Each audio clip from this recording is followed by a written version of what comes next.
ನಿಸರ್ಗದ ಮಡಿಲಲ್ಲಿ ಅದೆಷ್ಟೋ ವಿಸ್ಮಯಗಳು ಅಡಗಿರುತ್ತವೆ. ಅದಕ್ಕೆ ಸ್ಪಷ್ಟ ನಿದರ್ಶನ ಮಾವಿನಲ್ಲಿ ಮೂಡಿರೋ ಈ ಗಣಪ. ಬೆಳಗಾವಿಯಲ್ಲಿ ಮಾವಿನ ಹಣ್ಣೊಂದರಲ್ಲಿ ಗಣಪ ದರ್ಶನ ನೀಡಿದ್ದಾನೆ. ಆಶ್ಚರ್ಯ ಅಂದರೆ ಇಲ್ಲಿ ಪ್ರತಿ ವರ್ಷ ಇದೇ ರೀತಿಯ ಮಾವಿನಕಾಯಿಗಳು ಕಂಡುಬರುತ್ತವೆ. ಬಾಲಗಣಪನ ಆಕಾರದಲ್ಲಿರೋ ಈ ಹಣ್ಣಿನಲ್ಲಿ ಬಲಕ್ಕೆ ಸೊಂಡಿಲಿರುವಂತೆ ಇದೆ.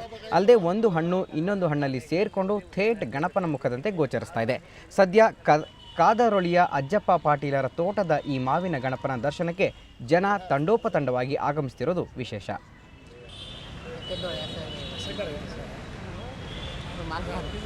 ನೋಡ್ಕೋತ ನಿಂತಿದ್ದೆ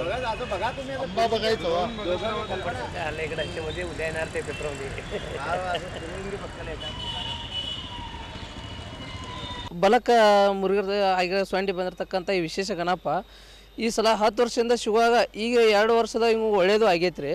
ಅದು ಜನರಿಗೆ ಗೊತ್ತೈತೆ ಮತ್ತು ಅಲ್ಲಿ ಜನನೂ ಬಂದು ನೋಡ್ತಾ ಇದೆ ಈ ಕಾಯನ್ನು. ಈ ಬಗ್ಗೆ ಮಾಹಿತಿ ಪಡೆಯೋಣ ನಮ್ಮ ಪ್ರತಿನಿಧಿ ದಿಲೀಪ್ ಕೊರಂದವಾಡೆಯಿಂದ. ದಿಲೀಪ್, ಪ್ರಕೃತಿಯಲ್ಲಿ ಎಂಥೆಂಥದೋ ವಿಚಿತ್ರ ವಿಸ್ಮಯಗಳು ನೋಡಿದ್ದೀವಿ. ಇದಕ್ಕೆ ಈ ಮಾವಿನ ಗಣಪನು ಕೂಡ ಸೇರ್ಪಡೆಯಾಗಿದೆ. ಏನು ಹೇಳ್ತಾರೆ ಜನ ಇದ್ರ ಬಗ್ಗೆ?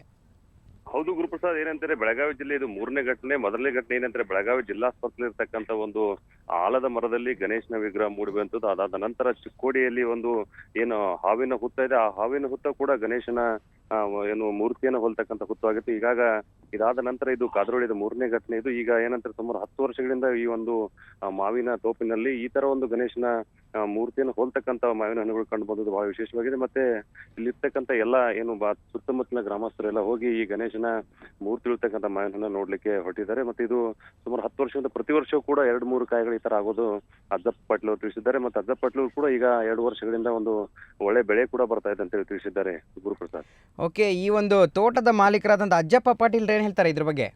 ಹೌದು, ಕಳೆದ ಒಂದು 8-10 ವರ್ಷದಿಂದ ಈ ತರ ಒಂದು ಮಾವಿನ ಕಾಯಿಗಳು ನಮ್ಮ ತೋಟದಲ್ಲಿ ಆಗ್ತಾ ಇರೋದು. ಮತ್ತೆ ಕೆಲವು ಒಂದು 8 ವರ್ಷಗಳಿಂದ ನಮ್ಮ ತೋಟದಲ್ಲಿ ಏನು ಒಂದು ದರಿದ್ರತೆ ಇತ್ತು, ಏನು ಬಹಳಷ್ಟು ಬೆಳೆ ಕೂಡ ಬರ್ತಾ ಇರಲಿಲ್ಲ. ಆದ್ರೆ ಈಗ 2 ವರ್ಷಗಳಿಂದ ಏನು ಅದನ್ನ ಮಾವಿನ ಗಿಡವನ್ನು ನಾವು ಪೂಜೆ ಮಾಡ್ತಾ ಬಂದಿದ್ವಿ. ಹೀಗಾಗಿ ಆ ಪೂಜೆ ಮಾಡೋದ್ರಿಂದ ಎಲ್ಲವೂ ಕೂಡ ಎಲ್ಲ ಬೆಳೆಗಳು ಕೂಡ ಚೆನ್ನಾಗಿ ಬರ್ತದೆ, ಮತ್ತೆ ಸಮೃದ್ಧಿಯಾಗಿದೆ ನಮ್ದು ಒಂದು ಏನು ಬೇಸಾಯ ಅಂತ ಹೇಳಿ ಅಜ್ಜಪ್ಪ ಪಾಟೀಲ್ ತಿಳಿಸಿದ್ದಾರೆ ಗುರುಪ್ರಸಾದ್. ಓಕೆ ದಿಲೀಪ್, ಧನ್ಯವಾದ ತಮ್ಮೆಲ್ಲ ಮಾಹಿತಿಗಾಗಿ.